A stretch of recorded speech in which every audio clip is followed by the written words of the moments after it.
So recently I've been really working on identifying my intentions behind my wants and my actions, because I've been finding myself being very unsatisfied with things. Even when I get things that I thought I wanted, I'm left feeling kind of empty.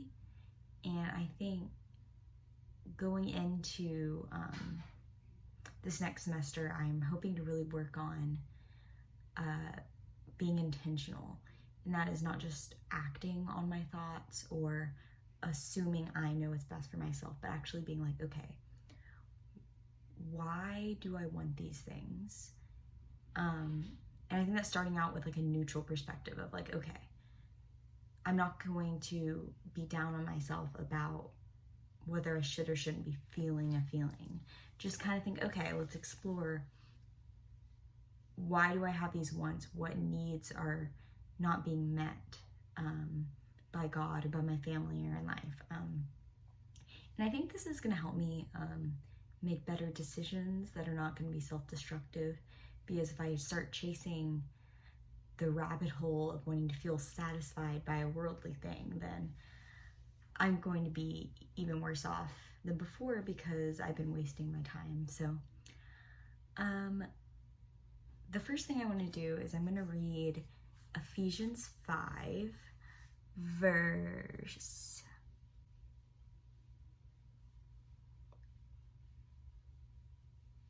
10.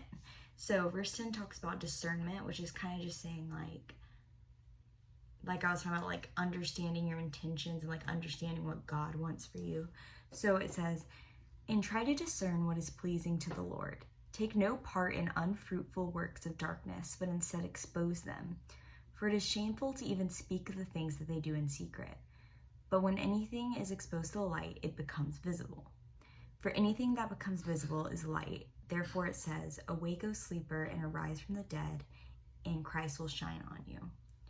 So I think it's a good perspective of like getting out of our head and like actually analyzing our desires and being like, okay, if I act on the desire, what will that mean? What will that mean? Will I then be satisfied? So pretty much this aspect of dark and light, and how Satan works the best whenever you're not acknowledging the issue, or when you're keeping it to yourself, or when you're just kind of like pushing it back because it's not being exposed to the light of Jesus. You're not putting any other lens over it. Like you're not comparing it to what the Bible says or anything. You're just letting it sit and like soak there. Okay, so I was just reading and then suddenly had the urge to go look at my Instagram and see how other people see me when they look at my page. And I started thinking that I should archive all my photos, because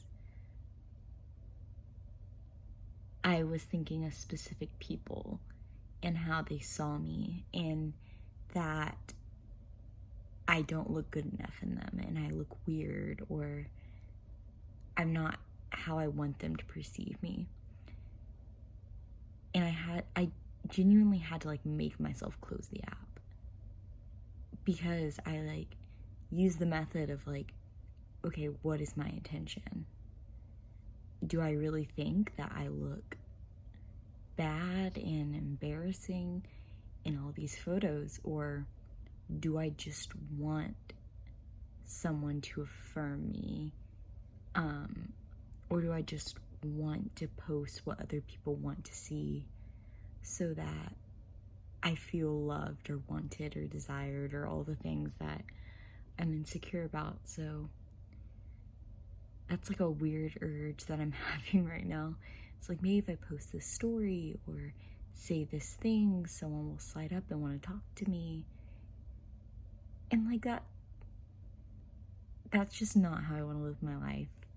I have people around me that love me, and my intention should not be to fit other people's molds, you know? So I still actively have to check and be like, what is your intention with that action? Because if not, I would have just completely rewrote my life on social media, which is already the glamorized version, in hopes of someone, I don't know, looking at me a certain way. So I'm gonna go back to reading and hopefully distract myself. Got this from Half Price Books for $5. Shout out Kayla for having me start the first one, and then end on a cliffhanger at 10 o'clock at night. So I ordered this book. Anyway, okay, bye. So the first thing I did was I wrote a little thought and intention arrow thing. Now I'm realizing it's very small and you can't see it, but I will read it. So the first one, so these are some of my thoughts that I struggle with. And before starting to change myself or act on them, I try to think, what is my intention? Like, what am I trying to get out of this before I make a decision? So we've got, I want a boyfriend. I will maybe make a video on that in the future. If you're one of my accountability partners, you know what's up. Okay. So one of the intentions or reasonings I'm feeling that way is because I don't feel loved.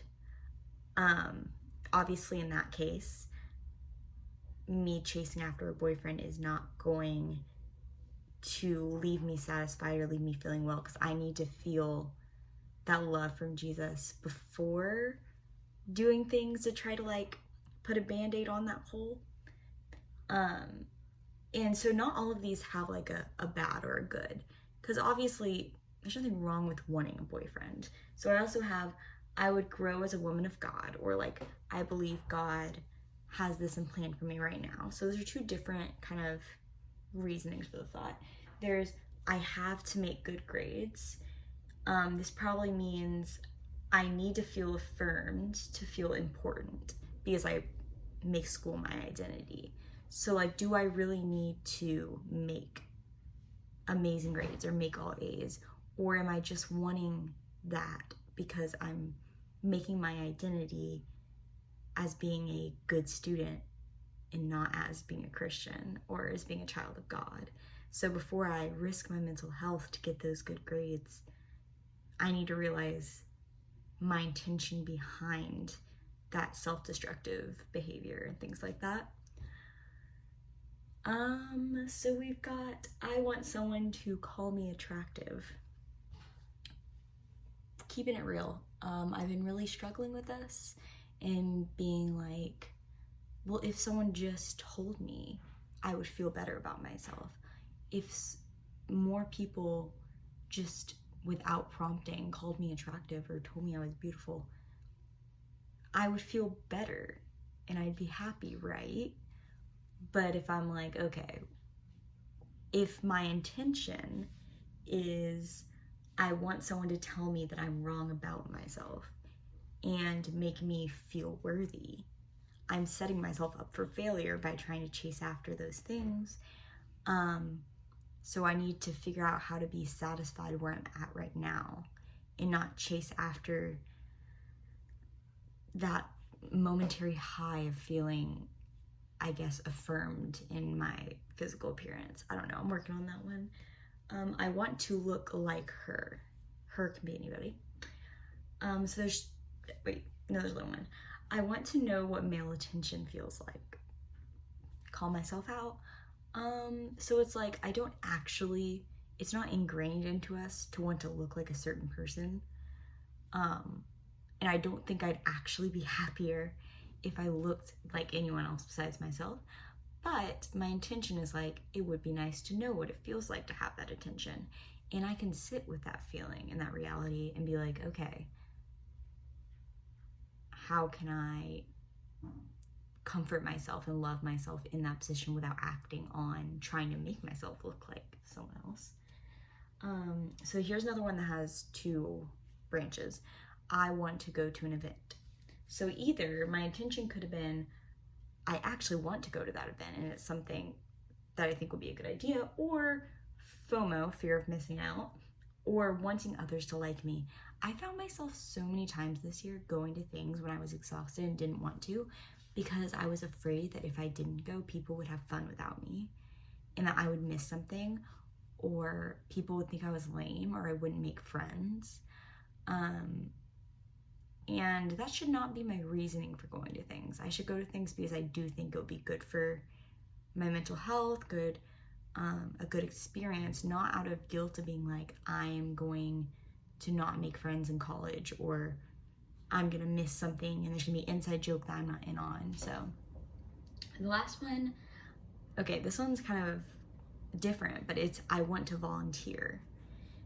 So I might actually feel called to volunteer, or I want to look like a good person. And I think we talk about that one a lot in church, of like, you should like tithe, give money to the church, or volunteer, or do all those things, donate, because you feel led to. Because Jesus is about your heart. Just like with all of these, it's a heart thing.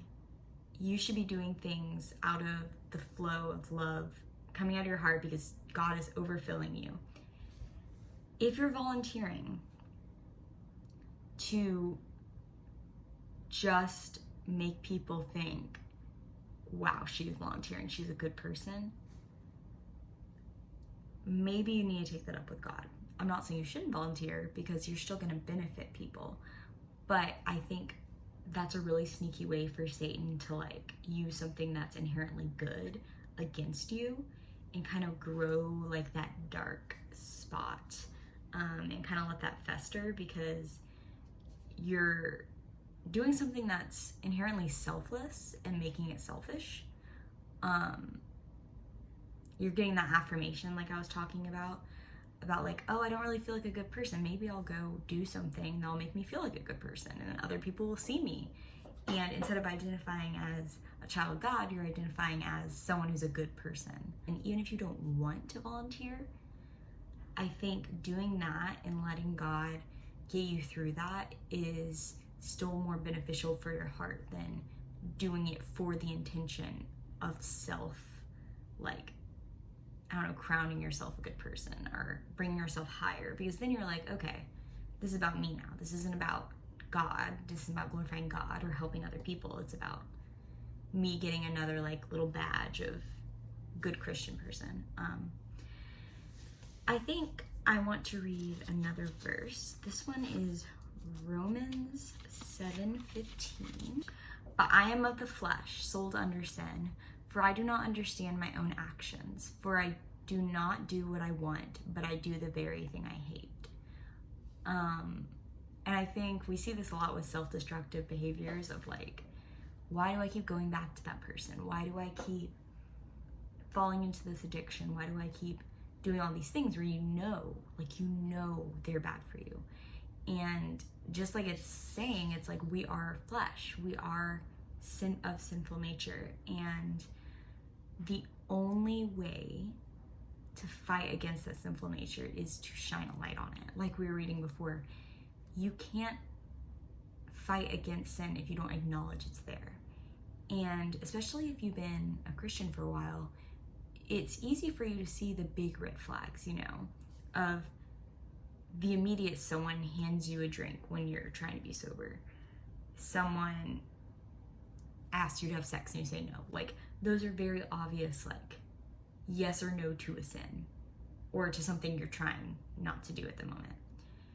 But the sneaky thing is what we're talking about here. We're like, okay, I've practiced those, but what if my own mind is deceiving me and making me think I'm doing things that I want to do that don't seem bad, but my intentions are festering an evil that's inside of me that's going to lead me down the wrong path of self-indulgence, and like, because you're going to keep wanting more. Let's see if it will keep playing. Okay.